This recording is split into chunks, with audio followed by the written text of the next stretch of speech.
doesn't work the first time, you build a better business case for the second time. And if it doesn't work the second time, you should be out the door.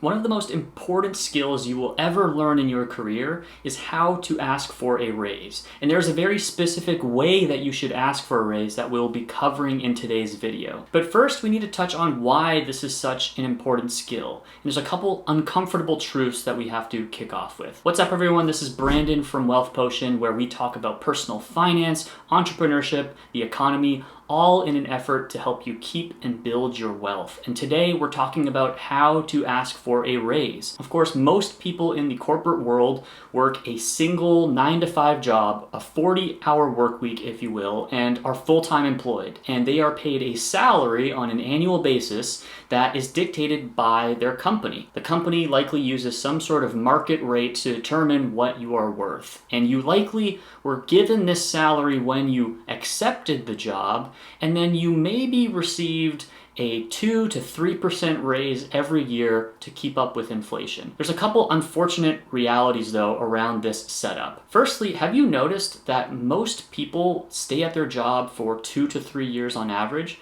Especially if you work in tech, where I came from. I worked in tech for close to 10 years, and the average tenure was between 2 to 3 years at any tech startup I was working at. And in many companies and in many roles, the tenure is even less. You can use websites like LinkedIn to verify this. Now, the sad part is, if you compare this to our parents or even our grandparents' generation, most of them worked at a single company for their entire careers. That could be 10, 20, 30, even 40 years. The data is clear that the average tenure at a single company is decreasing drastically, to the point where most companies nowadays are like a revolving door. People are coming and going all the time. The big reason for this is it's more profitable for an employee to move to a new company and negotiate a much higher salary than they would if they stayed in that role. And unfortunately, one of the reasons for that is because they're not asking for a raise in their current role. It's much easier to interview for a new job and negotiate a salary in a brand new environment. The other unfortunate reality we have to contend with is that for companies, for employers, most of the time, like 99% of the cases, the largest expense for the business is salaries. There's a reason why most employers don't like when employees talk to each other about their salaries, because there are people that are likely overpaid for their work and there are people that are likely underpaid for their work. And so asking for a raise is one way to make sure that you're not in the latter pile, that you are being paid a fair wage, if not higher than the average for your position. And last but not least, we have to talk about inflation. I know I bring up inflation all the time, but it is so important. I mentioned in passing earlier in this video that most of the time when you work in corporate, you're getting an annual pay bump that keeps up with inflation. If you watch the mainstream media, they're going to tell you that wages are outpacing inflation, don't worry. Well, if you were working in corporate in 2022, inflation almost hit 9%. And that's, by the way, if you believe the CPI data that the government puts out. There's a lot of areas in our life where prices went up by more than 9%, but I digress. Even if we accept 9%, did you receive a 9% or more raise in 2022? I'm willing to bet you didn't. So it is paramount, it is of utmost importance that we learn how to ask for a raise and make sure that our earnings, our salary, is at least keeping pace with inflation. But if you're a good employee, you should really be outpacing inflation greatly. So we've covered the why and why this is important. Let's now talk about the how. The very first thing you're gonna do is research. You're gonna research a couple of things. You're gonna research your market rate. Nowadays, with the internet and with the freedom of information, there are some great resources out there where you can Google the position that you're in and the seniority that you have, and you can find out what are other people being paid at other similar companies in similar roles. In other words, you're basically asking people what they get paid, but at other companies. And because there's so many companies out there, you can get a pretty darn good average of what you should be paid in your role. This is often referred to as your market rate. And so if you're being paid less than that, I mean, that's a great little piece of ammunition to put in your backpack for the later steps. But that's the first thing. Research what your market rate is. Secondly, research how your company is doing. What is your company's financial performance? Has your company been doing great lately, or has it not?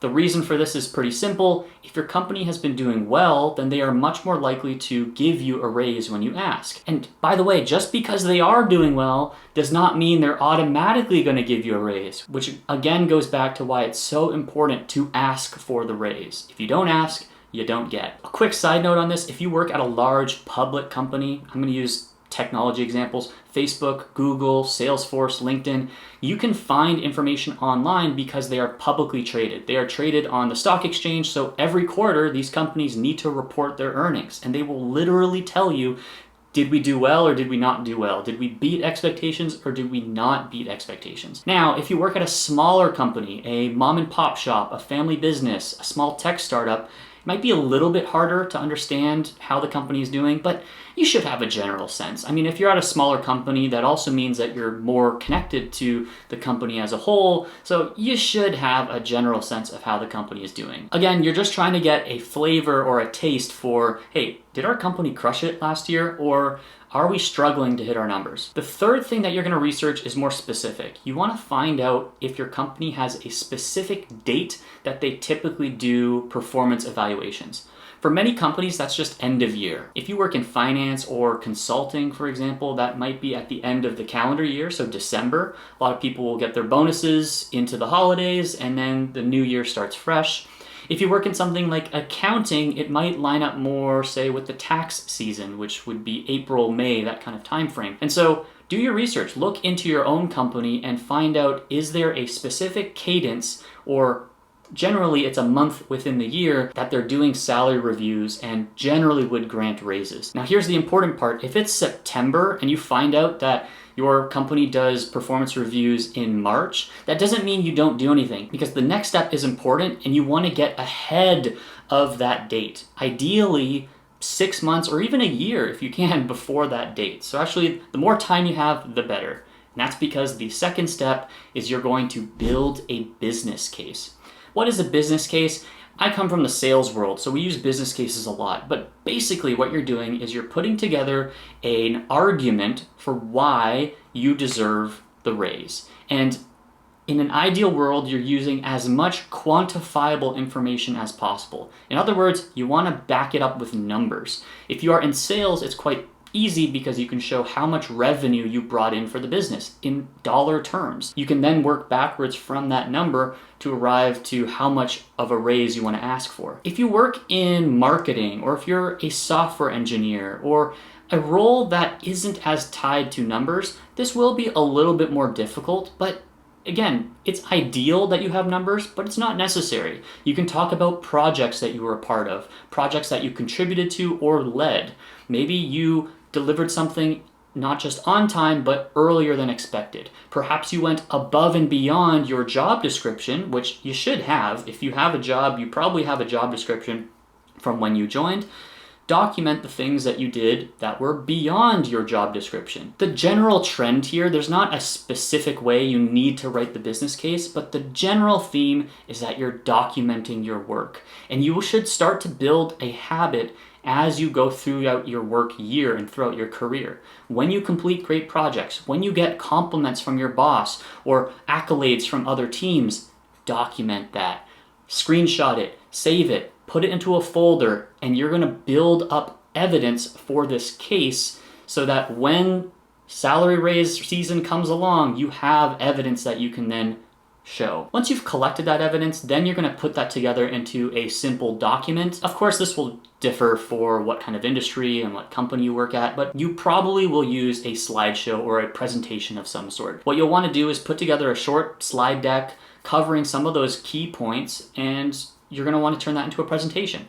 But again, that's less important. What's more important is that you have evidence and you're now presenting it in some way. Now, the next thing you'll want to do is do the presentation. So just to quickly recap, we've done our research, we've prepared and built our business case. Now we're going to present the business case. Now, how do you do this? What I would say is probably a month or so before the salary raise season. So if salary raise season is September, you should do this in August, because you never know. Maybe your boss is on holiday or the HR team is on holiday. You want to get ahead of it. The last thing you want is to do all this work, present this case to your boss, and then they say, oh, well, we missed the deadline.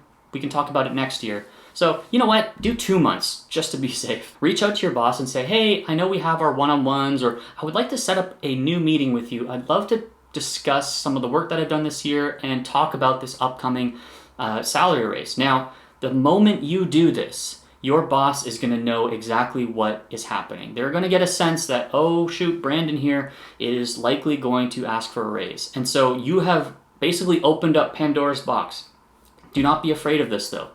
You need to lean into that and be confident of the value that you've provided. And that's why we've been collecting evidence throughout the year. You don't want to walk in that meeting and just be like, I deserve a raise. No, you have evidence, you have numbers, you have proof to show that you deserve this raise. By the way, a little detail here I forgot to mention in the business case. Ideally, you want to ask for a specific number for your raise. And I would overshoot a bit because, again, so many people do not ask for a raise. So if you feel like, oh, maybe I'll ask for 5%, ask for 10%. There's a couple reasons for this. One, as mentioned, many people are just uncomfortable asking, so you want to go a bit beyond your comfort zone. But two, your boss is very unlikely to just go, all right, sweet, here you go, 10% raise. They're likely going to push back. Or more realistically, what your boss will do is as you're presenting the case, they'll say, hey, this is great. I need to go check with HR, is what they'll say. And they likely do, actually. Like, HR is the department where they will handle salaries and raises, but they're going to have to go talk to HR, and they will probably come back with a lower number. So if you ask for 10%, and assuming you did a great job that year and you presented a great business case, they might come back and say, yeah, the best we can do is 7 or 8%. Maybe they'll go even lower and say 3 to 4%. Really depends. They are likely going to come in lower than what you ask for. So if you want a 5% raise, you should ask for a 10% raise. The numbers don't have to be exact, by the way. So to recap, we've researched, we've prepared the business case, we've presented the business case, but we're not done yet. There's a fourth and final step that is critical, where if you miss this step, you may fumble the bag. So please, please, please remember to do this. You want to document the interaction, especially if you have the meeting or you've presented this in person or via Zoom, like virtually with your boss. You want to have a paper trail. So if your boss said in the meeting, let's say they granted you the raise, obviously you want to document that. So send an email to your boss and say, hey, so-and-so, Mr. or Mrs. Boss, it was great chatting with you. Thank you so much for listening to my business case and for offering me the X% raise. I would love to discuss next steps on how we can solidify this. Now, that's very unlikely that they're just going to grant you a raise in the meeting. So what's more likely is they're either going to say no, or they're going to say that they're going to chat with HR. Again, you still want to document that. Send a follow-up email and say, hey, Mr. or Mrs. Boss, I'm really glad that we were able to walk through my business case today. Thank you for hearing me out. You mentioned that you're going to go chat with HR. I would love to hear from you, and I look forward to chatting about next steps. Ideally, you get your boss to agree that they're going to talk with HR within a week or within 2 weeks, because again, you do not want them to come back 3 weeks later, 4 weeks later and say, oh, sorry, we missed the deadline. Make sure you're following up and you've documented the discussion. Last but not least, if they say no, which can happen, right? They could say, you know what, I've talked to HR and we don't have budget, or you know what, you're already being paid, blah, blah, blah. They'll come up with some excuse. But if they say no to your raise, you want to document that as well. The reason it's important is because if you get told no in that meeting, it's very critical that you ask what specific concrete steps you need to take in order to get the raise next time around. And your boss should be able to answer that. If they are caught off guard in the meeting and they say they need to think about it, that's fine, but again, document it. So your email might look something like this. Hey, Mr. or Mrs. Boss, it was great chatting with you. I appreciate you hearing out my business case, and I understand that we don't have the budget this year for this X 10% raise that I've asked for. That being said, I really appreciate you sharing that feedback that I need to fulfill A, B, C, D things in order to be more eligible for a raise next year. Or if they didn't give you explicit steps, you would say something like, I really appreciate you looking into what are the specific things that I need to do to make it to the next level and to the next pay grade. I would appreciate if we could discuss this in our next one-on-one. Again, we are documenting everything. We are keeping that paper trail going. I know this sounds boring. This last step sounds boring, but it's so critical for a few reasons. One, it's going to show to your boss that you mean business. You are serious about this raise. And if the boss does not take this seriously, then you may look elsewhere for employment. Two is that if later on, let's say 6 months from now, or God forbid, a year from now, you're having another salary increase conversation, and again they say that no, they don't have budget, you now have evidence from the last pay raise cycle to say, boss, you said this last time, and you told me what I needed to do to get a raise. I did those things, and now you're still not getting me a raise. In other words, you're strengthening your next business case. And in case you're wondering, if you don't get the raise the first time, you fulfill the steps that are needed, and then you don't get the raise the second time, you should probably look for a new job. You should probably find a new employer that's going to respect the work that you put in for the business. And it might not be your boss's fault. Do not take it out on your boss. Many times a boss, in other words, a manager of a team, is given a very specific budget or guideline from HR. And HR, they probably get their instructions from, the powers that be above them, which is really the finance team, again, going back to how the business is doing overall. So just because you don't get that raise the first or even the second time, don't take it out personally on your boss or on HR, but do recognize that the business might not be doing too well, and you should probably look for a new job. And that's essentially it. I know that was a lot, but hopefully you were able to take that all in. As a quick recap, you do your research, you prepare your business case, you present your business case, and then you document everything. If it doesn't work the first time, you build a better business case for the second time. And if it doesn't work the second time, you should be out the door. Hopefully this was helpful. Let me know if you have any questions as always. And if this was valuable to you, I would greatly appreciate if you subscribe to the channel and let me know what kind of videos you want to see next. I've been getting a lot of positive feedback around these types of career videos.